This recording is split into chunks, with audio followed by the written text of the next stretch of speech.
अस्सलाम वालेकुम, welcome to blog Shama again. आज की आपके सामने एक छोटी सी वीडियो लेके आई हूँ। छोटा सा व्लॉग तो नहीं कह सकते, एक वीडियो लेके आई हूँ, एक क्रिटिसिज्म का वीडियो लेके आई हूँ, जो कि मैंने काफ़ी सारी चीज़ों को देखा, काफ़ी सारी वीडियोस देखी और उसके बारे में लोग बहुत सारी बातें कर रहे हैं। तो मैंने सोचा क्यों ना मैं भी अपने राय का इजहार कर देखूं कि उस पर क्या होता है। और जो इंसान का अपना ओपिनियन होता है वो देना चाहिए ज़रूर, चाहे वो पॉजिटिव हो या नेगेटिव हो। अगर आपको कोई बात अच्छी लगे तो उसको अच्छे को अच्छा अप्रिशिएट करना चाहिए, और अगर बुरी लगे तो बुरे को बुरा कहना भी सवाब होता है।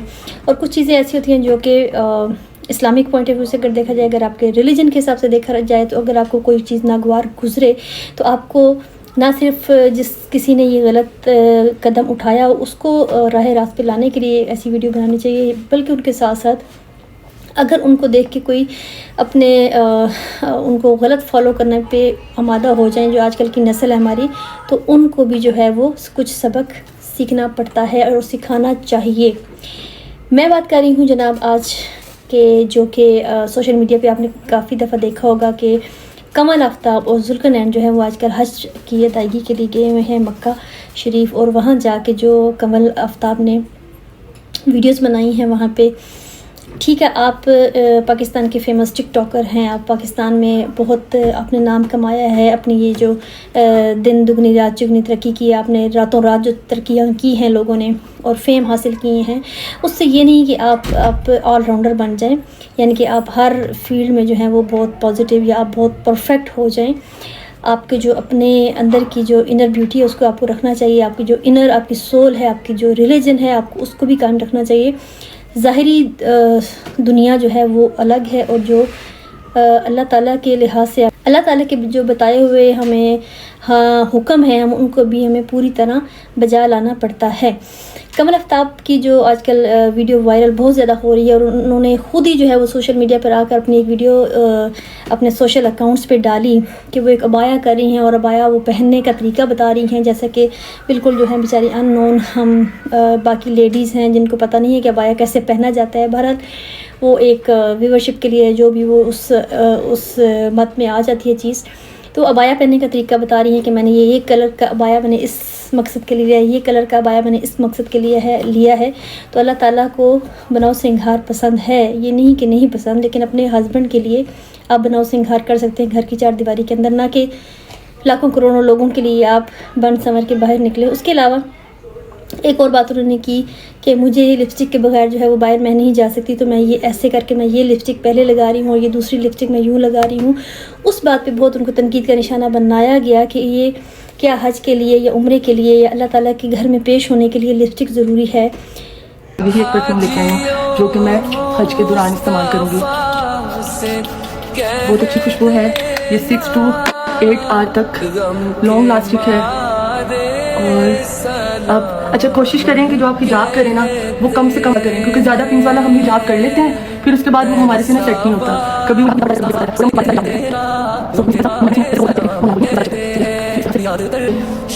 हिजाब हो गया, लिप्स मेरे काफ़ी ड्राई हैं करके, क्योंकि यहाँ पे बहुत गर्मी थी। तो मैं सबसे पहले ये वैसलीन का लिप कलर लगाऊंगी।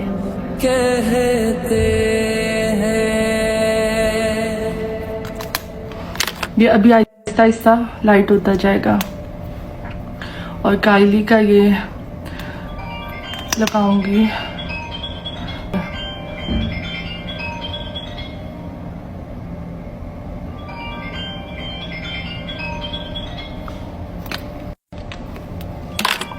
बस ये है मेकअप, ये हो चुका है मेकअप।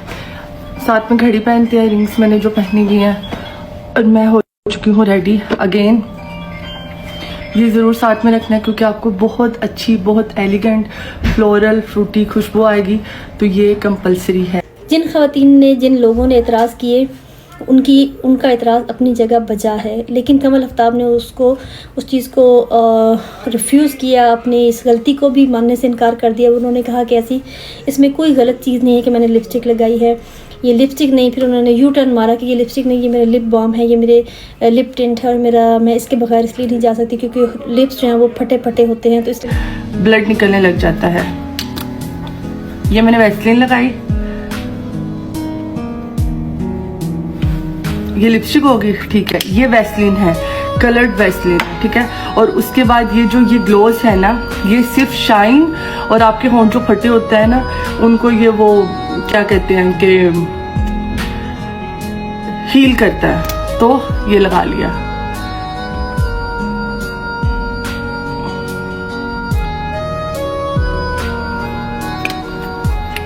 ये मेरा मेकअप है, ये मेरा मेकअप है, ये देखें, ये मेरा मेकअप है। तो कमर आफ्ताब ने जब देखा कि उन पे क्रिटिसिज्म हो रहा है बहुत ज़्यादा, सोशल मीडिया पे उनको बुरा भला कहा जा रहा है, तो उन्होंने उस चीज़ को ये कह दिया कि मैं ये ऐसे मेरी जो चीक्स हैं वो हैं ही ऐसी, बिना फ़िल्टर के ऐसी हैं। ठीक है, आप बहुत खूबसूरत हो गई हैं जब से अल्लाह ताला ने आपको पैसा दिया है। और उसके बाद आपकी जो लिप्स हैं उसके लिए जो मेन इशू जो लोगों ने बनाया कि उसके लिए लिपस्टिक ज़रूरी नहीं थी, तो उन्होंने कहा कि ये तो लिप बाम है, लेकिन है ये कलरफुल लिप बाम। तो आप लिप बाम कलरफुल ना भी लगाती, लिप बाम विदाउट कलर भी मिलते हैं। विदाउट कलर वाला जो लिप बाम है वो अगर आप यूज़ कर लें वो भी आपको इतना ही मॉइस्चर करेगा जितना कि आपको कलरफुल जो है वो लिप बाम मॉइस्चराइजिंग आपके लिप्स के लिए करता है। क्योंकि उनके पॉइंट ऑफ व्यू से कि कोई हर्ज नहीं है, इसमें हर्ज बहुत ज़्यादा है कमल आफ्ताब साहिबा।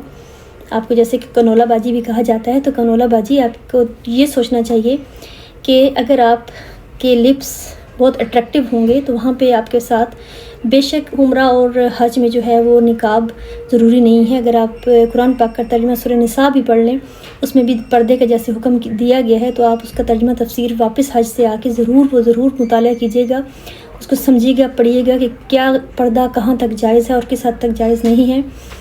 आप अपने हस्बैंड के सामने आप बेशक फुल तैयार हो के आप अपने अल्लाह ताला के हजूर जब पेश होती हैं, फिर भी घर की चारदीवारी के अंदर बेशक आप लिपस्टिक फुल ब्राइट कलर में लगा के आप पढ़ सकती हैं। लेकिन जब आप गैदरिंग में हैं, जब आप वहाँ पे आपके हस्बैंड के अलावा आपके और भी नामहरम बहुत सारे लोग हैं, तो उनके अट्रैक्शन का जो ज़रिया बनता है फिर वो जो आपका तेज़ कलर होता है, उस पॉइंट ऑफ व्यू से आपको इतराज़ का निशाना बनाया गया है, उस चीज़ पे आपको क्रिटिसाइज़ किया जा रहा है। तो उस चीज़ को वापस आके ज़रूर मुताले कीजिएगा, ज़रूर स्टडी कीजिएगा कि हमारा इस्लाम क्या कहता है इस बारे में। तो इसलिए आप जो हैं वो लोगों को समझाने, तो कहने का मकसद ये है कि आप अगर आपको इस बारे में अगर ज़्यादा इस्लाम के बारे में इल्म नहीं है, तो आपको जो क्रिटिसाइज़ करते हैं आप उनकी क्रिटिसिज्म को एक्सेप्ट करें और बाकी वापस आके आप स्टडी ज़रूर करें किसी अच्छे मौलवियों से, या किसी अच्छे जो आपके दीन को आप समझती हैं कि जो अच्छा दीन को समझ सकते हैं, उनसे ज़रूर इस बारे में गाइडलाइन लें कि क्या आप गलत थी या लोग गलत थे, मेजॉरिटी गलत है या एक आप अकेली माइनॉरिटी गलत हैं। तो इस चीज़ का ख्याल रखें।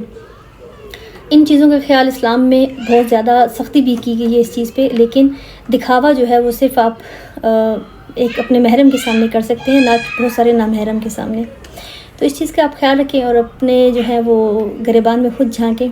उसके अलावा यही कह सकते हैं कि अल्लाह ताला ऐसे लोगों को हिदायत दे कि जो लोगों की बातों को इग्नोर करके आगे जाते हैं। और ये भी कहा जाता है कि अल्लाह ताला जिसको चाहता है ये बुलावा आ जाता है, लेकिन आजकल वही हिसाब है कि जिसको अल्लाह ताला पैसा देता है उसका ही बुलावा भी आता है। जिनके पास पैसा नहीं है उनके पास बुलावा भी अल्लाह ताला का नहीं पहुंच पाता।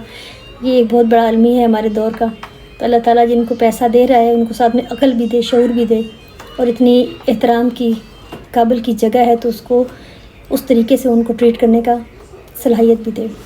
खुश रहें, आबाद रहें, पिंडी रहें, इस्लामाबाद रहें। मिलते हैं किसी और ब्लॉग के साथ। Good bye.